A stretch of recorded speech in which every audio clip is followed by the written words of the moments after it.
Today, we'll be solving LeetCode 210, Course Schedule 2. This problem builds directly on course schedule from 207. The difference here is that instead of just returning true or false, we now need to return the actual order of courses to take. If there are multiple valid answers, we can return any of them. If it's impossible to finish all the courses because of a cycle, then we return an empty list. To solve this, let's think about it as a graph problem again. Each course is a node, and every prerequisite is a directed edge. For example, if you need course 1 before course 0, we create an edge from 1 to 0. What we're looking for is a valid topological ordering of the graph. Topological ordering is simply an ordering of nodes such that for every directed edge from node A to node B, node A comes before node B in the order.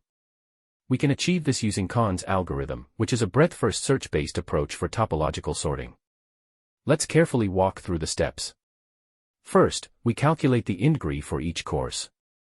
The int_gr of a course is the number of prerequisites it has. For example, if course 0 requires courses 1 and 2 first, then int_gr of course 0 is 2. Next, we build the graph. We say graph equals a dictionary where each course points to a list of courses that depend on it. At the same time, we track int_grs in an array. Once the graph is built, we put all courses with 0 int_gr into a queue. These are the courses we can start with, since they don't require anything before them.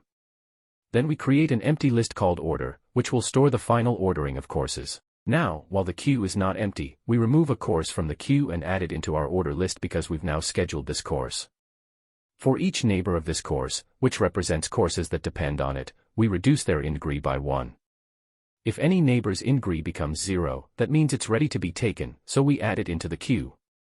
At the end, if the length of the order list is equal to number courses, it means we successfully scheduled every course, so we return the order list. Otherwise, if the length is smaller, it means there was a cycle and it's impossible to finish all the courses, so we return an empty list. Let's now go line by line through the code. We start by importing deque from collections so that we can efficiently use a queue. Then, inside our function findOrder, we first create graph equals a dictionary with lists, and int_gr equals a list of zeros with length number courses. This initializes the graph and int_gr counts. Next, we loop through prerequisites. For each pair A, B, we append a into graph at B, because taking B allows us to reach A. We also increase int_gr at A by 1, since A has one more prerequisite. After that, we build our initial queue by taking all courses I where int_gr at I equals 0. These are the starting courses. We also initialize an empty list called order. Now we run a loop. While the queue is not empty, we pop the leftmost course, add it to order, and then loop through its neighbors. For each neighbor, we subtract 1 from its int_gr. If the int_gr becomes 0, we append it to the queue because it's now available to take. Once the loop is done, we check if the length of order equals number courses. If yes, return order. Otherwise, return an empty list. The time complexity of this solution is O of V plus E, where V is the number of courses and E is the number of prerequisites, since we process every course and every edge once. The space complexity is also O of V plus E for storing the graph, int_grs, and the queue. And that's how you solve LeetCode 210, Course Schedule 2. Thank you for watching and let's keep learning.